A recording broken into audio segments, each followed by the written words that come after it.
여기 위생에 그 누구보다 진심인 미국 청년이 있습니다. 그리고 그는 우연치 않게 방문한 한국에서 국물 요리를 공유해서 먹는 한국인들의 모습에 학을 떼고 마는데요. 하지만 그는 결국 미국인들도 한국의 이런 문화를 본받아야 한다며 마을 내 한국 홍보대사를 자처하게 됐다고 합니다. 그렇다면 이 외국인에게 대체 무슨 일이 있었던 것인지 자세한 내용 살펴보도록 하겠습니다. 안녕하세요. 저는 미국 텍사스에서 살고 있는 브리엘이라고 합니다. 제겐 대학생 아들 한 명이 있는데 솔직히 벤자민은 제 아들이지만 정말 밥맛 떨어지는 녀석이었답니다. 모르는 사람에게 미소를 보이는 건 남자답지 않다며 어떤 상황에서도 정색을 하며 상대방이 한참 어른인데도 그저 턱을 축혀올리며 인사를 건네는 벤자민은 누가 봐도 정말 재수 없는 놈이라고 생각할 테죠. 심지어 벤자민은 남자는 무조건 남자다워야 한다며 폭우가 내려도 절대로 우산을 쓰는 법이 없고 야채는 여자들이나 먹는 거라며 채소나 과일은 입에도 안 대곤 했습니다. 사실 벤자민이 원래부터 이랬던 건 아닙니다. 벤자민은 원래 굉장히 세심하고 착한 녀석이었고 결벽증에 가까울 정도로 깨끗함을 추구하는 마초 스타일과는 거리가 있는 성격이었죠. 하지만 미국의 마초 문화는 이렇게 남자답지 않은 성격을 가졌던 벤자민을 가만두지 않았습니다. 결국 다른 동급생들의 놀림에 시달린 벤자민은 점점 변해버리고 말았죠. 저는 그런 벤자민을 타일러도 보고 좀 웃고 다니라며 부탁도 해봤으나 벤자민은 그런 저를 요즘 세대를 이해하지 못하는 꼰대라고 생각할 뿐이었습니다. 그러다 한 번은 벤자민이 죽상을 하고 집에 돌아오더군요. 평소에는 표정조차 안 짓던 녀석이 울상을 짓자 저는 놀라서 벤자민에게 무슨 일이 있었던 건지 물어봤습니다. 그러자 벤자민은 같은 대학교에 다니던 여자친구가 한국을 너무 좋아해서 그녀와 함께 한국으로 교환학생을 가려고 열심히 공부해서 합격까지 해놨지만 한국으로 떠나기 직전에 그녀와 헤어지게 되었다는 것입니다. 그리고 그녀와 함께가 아니라면 자신은 한국으로 갈 이유가 없다며 비실비실하고 남자답지 않은 아시아 국가는 싫다고 말하는 거 아니겠어요? 저는 다른 나라에 대해 함부로 선입견을 갖는 벤자민의 무례함을 따끔하게 지적했고 만약 이번에 한국에 가지 않는다면 용돈을 끊어버릴 거라고 엄포를 놓았습니다. 벤자민은 처음 보는 제 환한 얼굴에 몹시 당황한 듯 싶었고 그렇게 제 성화에 못 이겨 한국에서 1년 동안 시간을 보내고 미국으로 다시 돌아왔습니다. 그리고 한국에 다녀온 벤자민은 정말 몰라보게 변해 있더군요. 엄마인 제게도 턱을 축혀올리며 건방진 인사를 하던 그였지만 갑자기 저를 보자마자 따뜻한 포옹과 함께 사랑한다는 말을 하는 거 아니겠어요? 저는 오랜만에 보는 아들의 다정한 모습에 무척이나 놀랐지만 그것뿐만이 아니었어요. 집안일은 여자의 몫이라며 집에서는 손 하나 까딱 안 하던 벤자민은 설거지나 청소 등 집안일도 열심히 도와줬거든요. 심지어 표정이라는 게 아예 없던 벤자민은 이제 모르는 사람에게도 친절한 미소를 지어주며 먼저 인사를 건네더군요. 저는 한국에서 완전히 변해버린 벤자민의 모습에 통적응을 할 수가 없었습니다. 그리고 자꾸만 실실 웃어대는 그에게 무슨 문제가 생긴 건 아닌지 해서 벤자민을 붙잡고 진지하게 물어봤죠. 벤자민, 한국에서 대체 무슨 일이 있었던 거니? 한국 생활이 힘들었던 거니? 그러자 벤자민은 웃으면서 놀라울 만한 이야기를 해주었습니다. 처음에는 엄청 힘들었죠. 특히나 한국인들의 음식을 공유해서 먹거나 국물 요리를 하나의 냄비에 놓고 공유해서 먹는 모습을 보고 정말 기겁했다니까요.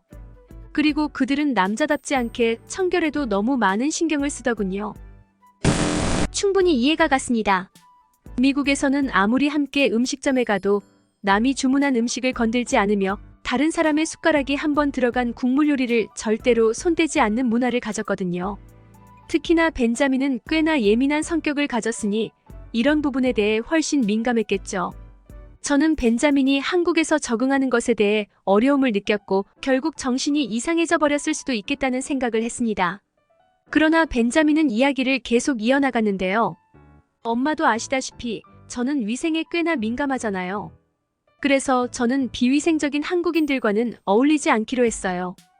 그런데 제 기숙사의 한국인 룸메이트들을 보니 비위생적이었던 건 바로 저였다는 걸 깨달았어요. 일단 집에서도 심지어 침대에서도 바깥에서 오물이란 오물은 전부 밟은 신발을 신고 있는 저희와는 달리 한국인들은 실내에서는 무조건 신발을 벗고 다녔거든요.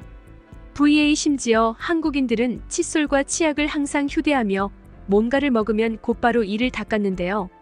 샤워도 하루에 최소 1번 이상은 하더라고요.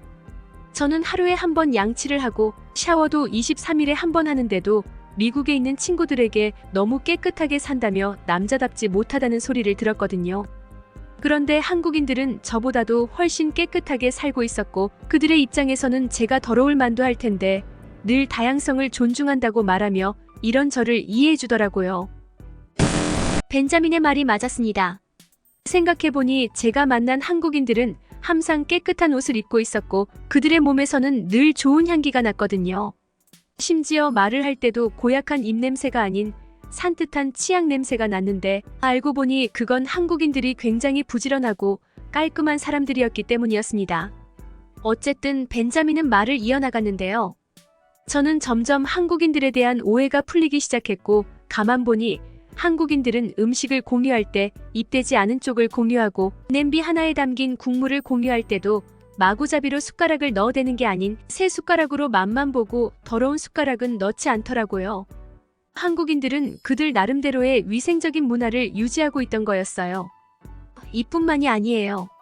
솔직히 처음에는 매일같이 세탁기를 돌리고 청소까지 하는 한국인 룸메이트들을 보고 남자가 뭘 저렇게까지 하나 싶어서 한심했는데 잘 생각해보니 이건 제가 안 하는 게 아니라 게을러서 못하고 있는 거였다는 것을 깨달았거든요. 한국인들은 정말로 부지런하고 성실한데 심지어 그들은 자신들이 사용한 식기류를 모아두지도 않고 곧바로 설거지하더라고요. 그렇게 한국인 룸메이트들의 호의를 한 번, 두 번 받다 보니 저도 눈치가 보여서 집안일을 안 도와줄 수가 없었고 곧 한국인들은 결벽증에 걸린 저조차도 뛰어넘는 엄청나게 성실한 사람들이었구나를 느낄 수 있었어요. 그들을 따라 하다 보면 24시간이 모자랐거든요. 이 말을 들었을 때 주부인 저는 무척이나 부끄러워질 수밖에 없었는데요. 기껏해야 아들의 또래뻘인 한국 학생들이 저보다도 부지런하게 집안일을 하다니 꽤나 뜨끔했거든요. 저는 설거지거리를 최소 하루는 모아뒀다가 한 번에 처리하고 이 정도만 해도 저희 동네에서는 꽤나 부지런한 편에 속하거든요.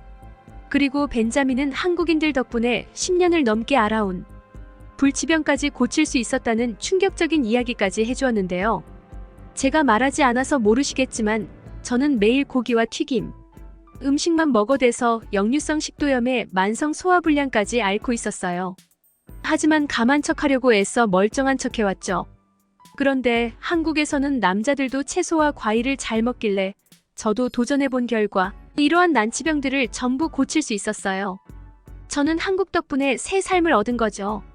그리고 저는 그동안 동양인들이 비실비실하고 남자답지 못할 거라고 생각했지만 저는 운동으로 몸집만 키웠지 한국인들 앞에서는 아무것도 아니라는 사실도 깨달았는데요. 아무리 얌전하고 온순해 보이는 한국인 친구더라도 저와 팔씨름 대결을 하면 아주 쉽게 저를 이겨버렸거든요. 한국 남자들은 의무적으로 군대에서 복무를 해야 한다고 들었는데 아마 그들은 그곳에서 무언가 엄청난 것을 배워오는 것 같았어요. 이렇듯 완벽한 한국인들의 모습을 보고 저는 한국인들은 내면의 감함을 추구한다는 사실을 알았는데요. 그들은 미국인들처럼 보여주기식 가짜가 아닌 진짜만을 추구하거든요. 미국은 다양성을 표방하고 여러 문화를 존중하는 척하지만 결국 남자는 극단적으로까지 남자다워야만 하고 무조건 힘세고 강해야 한다는 선입견에 사로잡혀 있죠.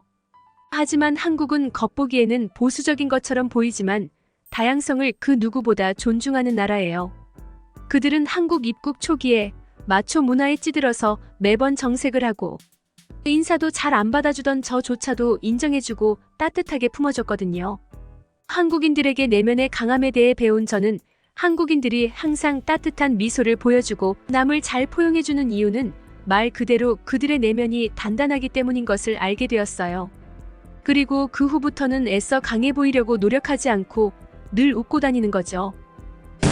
그렇게 한국인들 덕분에 웃음을 되찾게 된 벤자민은 상대방이 정색을 하든 말든 항상 여유롭게 웃으며 먼저 인사를 건넸고 그러한 벤자민의 여유로운 모습에 많은 사람들이 벤자민에게 더욱 호감을 가지는 것 같았습니다. 그리고 벤자민에게 한국 생활은 정말 특별했는지 그는 틈만 나면 한인마트에 들러서 음식 재료를 이것저것 사오곤 했는데요. 벤자민은 떡볶이와 부침개, 파전 등 매일같이 한국의 전통 음식을 만들곤 했고, 한국에서는 맛있는 음식을 이웃이나 친구들과 나눠 먹는 문화가 있다며 이웃들에게도 나눠주고 오곤 했습니다. 이곳에서 수십 년을 살 동안 저희 가족은 이웃들과 인사 한번 해본 적 없는데, 벤자민 덕분에 드디어 이웃들과도 친하게 지낼 수 있게 된 것이죠. 그렇게 벤자민이 가져온 변화의 바람은 저희 집을 중심으로 저희 마을로 계속해서 퍼지고 있답니다. 미국도 한국처럼 공동체 문화를 표방해야 한다고 주장하는 벤자민은 한국처럼 더욱 친밀한 이웃 공동체를 만들어야 한다며 한국 음식 쿠킹 클래스도 운영 중인데요. 평소였다면 남자답지 못하다며 학을 뗐을 그였지만, 벤자민은 한국 덕분에 자신의 원래 성격을 되찾고 그 누구보다 행복하게 삶을 살아가게 된 것 같네요. 한국에서 완전히 변해버린 미국인의 사연이었습니다. 여러분들의 구독과 좋아요, 알림 설정은 영상 제작에 큰 힘이 됩니다. 듣기 주셔서 감사합니다. 오늘의 영상은 이게 전부입니다. 모두가 건강하길 바랍니다.